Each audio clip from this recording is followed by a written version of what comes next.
생각해보면 우리가 부모로서 산 기간보다 자식으로서 산 기간이 많습니다. 그래서 그런지 여전히 부모 노릇은 정답이 없는 숙제같이 느껴집니다. 현재 부모 노릇을 하는 분들도 있고 자식을 독립시켜서 부모 노릇에서 해방됐다 생각하고 계시는 분들도 있을 것입니다. 그러면 20세기의 부모 노릇과 21세기를 사는 우리들의 부모 노릇은 어떻게 달라졌을까요? 오늘은 제대로 된 부모 노릇은 무엇인지, 그리고 인생을 최고로 잘 사는 방법에 대해 얘기해 볼까 합니다. 요즘 유행하는 3대 바보 시리즈도 있다고 하는데요. 오늘 영상 끝까지 보시고 도움받으셔서 행복한 삶을 누리시길 바랍니다. 통계를 보면 20세기를 살았던 우리의 부모들은 65년까지 자식을 평균 6명을 두었습니다. 21세기를 살고 있는 우리들은 평균 1.2명을 낳는다고 하는데요. 8집이 1명을 낳고 2집 정도가 2명을 낳으면 평균 1.2명이 됩니다. 그런데 여기서 여성 1명이 몇 명을 낳아야 이론상 인구가 줄지 않고 유지가 될까요? 바로 2명입니다. 이걸 대체 출산율이라고 하는데요. 우리나라는 1983년에 대체 출산율 이하로 떨어졌습니다. 60년대는 6명을 낳다가 지금은 1명밖에 안 낳는 이런 시대가 됐습니다. 옛날에는 학교에서 문제가 생겨서 선생님이 누구 모시고 오라고 하면 부모가 가는 경우도 있지만 다른 형제 자매들이 가는 경우가 많았습니다. 왜냐하면 부모님은 바쁘고 형제 자매 나이 차이가 거의 학부모라고 할 만큼 났기 때문입니다. 옛날에 아이를 기르는 시대에는 길렀다는 표현보다는 자기들끼리 자랐다 이렇게 이야기하곤 합니다. 그런데 지금은 1명이나 2명을 낳으면 부모들이 자식 돌보는 일에 시간을 쏟습니다. 아침에 학교 데려다 주고 학교 끝나면 데려다가 학원 보내야 되고 또 그 다음에 영양 보충 시켜야 되고 또 부모들끼리 모여서 어느 학원이 좋은지 정보도 교환해야 되고 이런 일을 하고 있습니다. 옛날 우리 부모들은 빨래하고 밥하는데 시간이 너무 많이 들었는데 요즘에 빨래하고 밥하는데 들어가는 시간이 상대적으로 옛날에 비해서 줄었습니다. 세탁기 돌리는 이런 시대가 된 것입니다. 그리고 부모들이 교육은 받았겠다. 자식들을 자기가 못한 거 시키려고 자식을 잘 기르려고 하는 경쟁은 심해졌습니다. 그래서 자식에 대한 보호 수위가 엄청나게 높아졌습니다. 그리고 지금은 형제 자매가 잘 없습니다.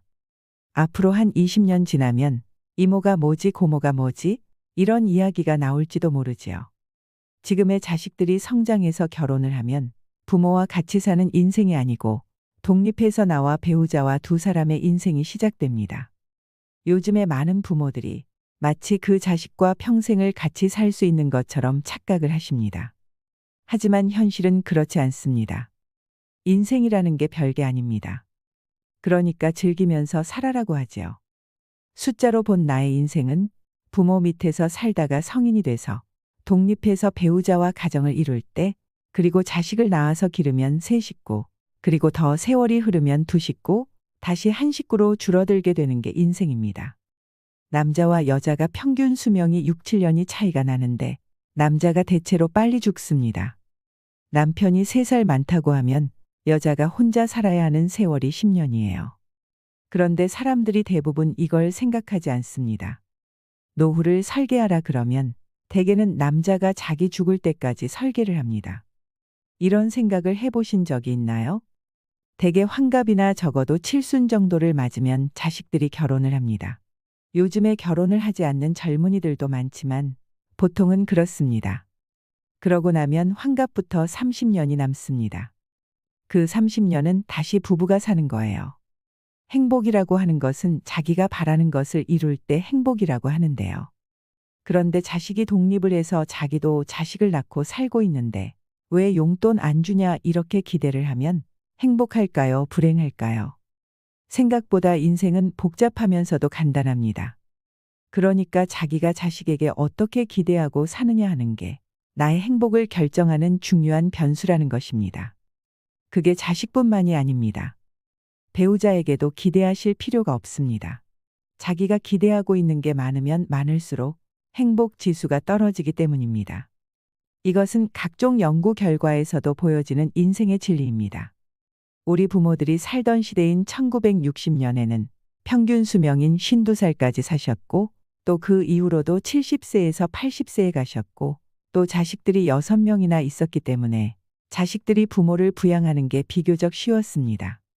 그런데 우리들이 어른이 되어서 자식들의 도움을 받으려고 할 때는 자식은 한두 명인데 우리는 100살까지 사니까 자식이 부모를 모시기가 쉽지 않습니다. 이렇게 생각하면 자식에게 무엇을 기대한다고 하는 건 불행으로 가는 지름길인 것이죠. 그러면 이제부터 우리는 자식을 어떻게 길러야 될까요? 사실 우리 세대가 부모님의 헌신적인 사랑 없이 오늘이 있는 사람은 거의 없을 것입니다. 우리는 모두 부모 덕에 살고 있다. 이렇게 이야기할 수 있습니다.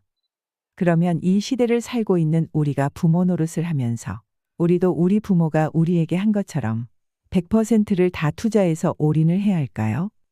내가 이 아이를 위해서 나의 모든 걸 바쳤을 때 어떤 결과를 위해서, 나의 노후를 위해서 한다 이런 건 지양해야 합니다. 단지 내가 정말 자녀를 사랑하기 때문에 그 순수함 자체로 최선을 다하는 것은 괜찮습니다.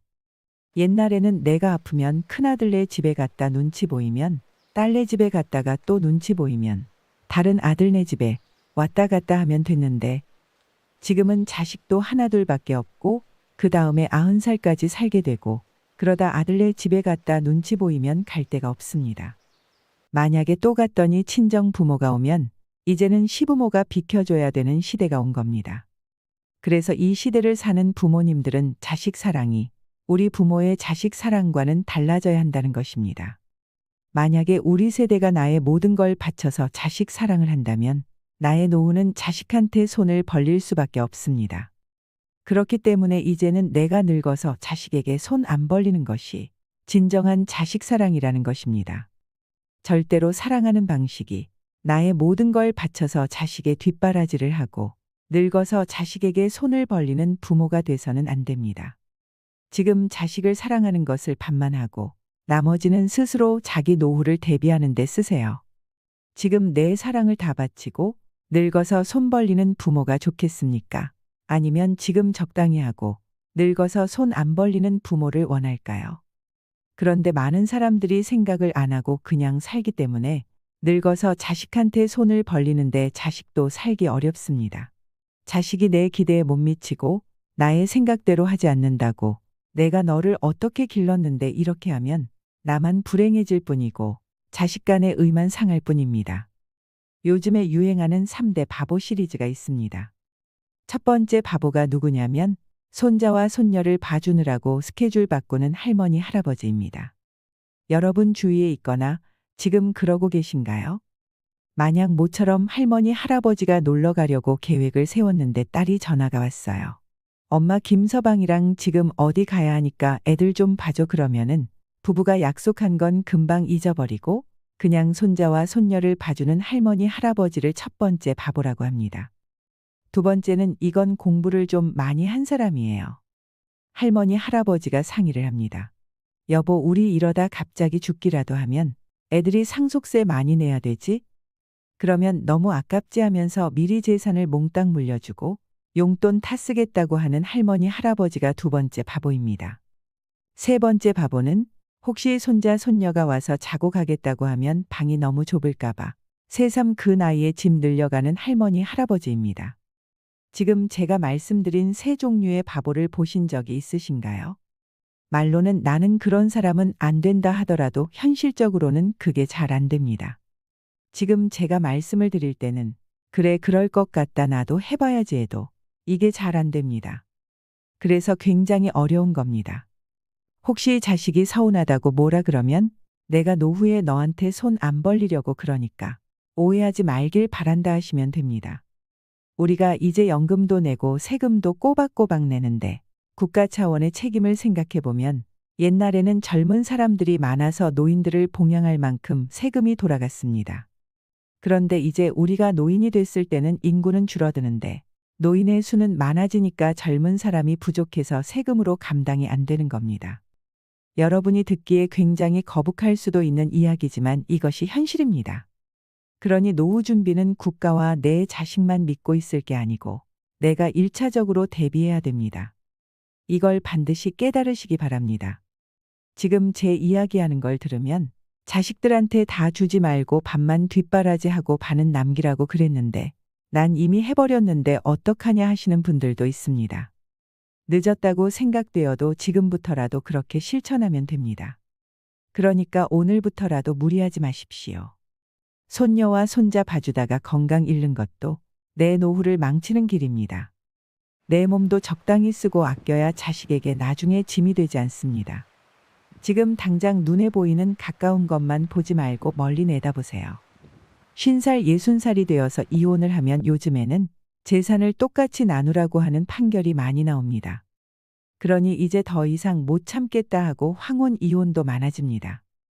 특히나 가부장적인 구조에서 자라고 살았던 사람들은 남성이 나이가 들어서 퇴직을 하고 집에 들어앉으면 이제까지 내 중심으로 했던 것들이 흔들리기 시작합니다. 만날 사람은 줄어들고 와이프는 밥 차려줄 때마다 눈치 주고 자식들은 아버지와 안 친하니 말도 안 하고 젖은 낙엽처럼 되어버리는 겁니다. 그러니까 지금부터라도 남은 인생을 함께 보낼 부부가 서로에게 잘하고 존중해주고 대화도 많이 나눠보고 친구들이나 자식과의 관계도 좀 신경을 쓰고 배우자가 말하면 고개를 끄덕여주고 이렇게 사는 연습을 해야 됩니다. 무엇이든 어려움을 해결하는 길은 사실은 간단한 게 아니라 뼈를 깎는 아픔이 있어야 합니다. 내가 죽고 나서도 내 자식은 40년을 살아야 합니다. 그러면 그 시대를 살아갈 내 자식이 이 사회에서 따돌림 받지 않고 어디 가서든지 본인이 하고 싶은 걸 마음껏 할 수 있는 삶을 살아가도록 하는 것이 우리 부모 세대의 역할이 아닐까요? 어떻게 나이 들어가야 되는지를 말씀드리겠습니다. 인생을 너무 잘 살아야겠다고 생각하면 지금의 인생이 초라해집니다. 인생은 그냥 길가에 풀 한 포기가 나서 사는 것과 같습니다. 아침에 눈을 뜨면 오늘도 살았네. 한 번씩만 외쳐보세요. 살았다는 느낌보다 인간에게 더 좋은 에너지를 주는 것은 없습니다. 인생에 너무 많은 의미를 두지 마세요. 항상 현재에 살아야 합니다. 지금 살아있다는 것입니다. 불행한 이유들을 만들어서 힘들게 움켜쥐지 마시고 놓아버리세요. 가슴에 맺힌 것이 있다면 모두 다 훌을 털어버리고 편안해지세요. 살아있는 행복을 지금 누리시면 됩니다. 행복한 삶을 살기 위한 자신만의 원칙을 만들어 보세요. 이상으로 시니어를 위한 모든 것, 시니어 연구소였습니다.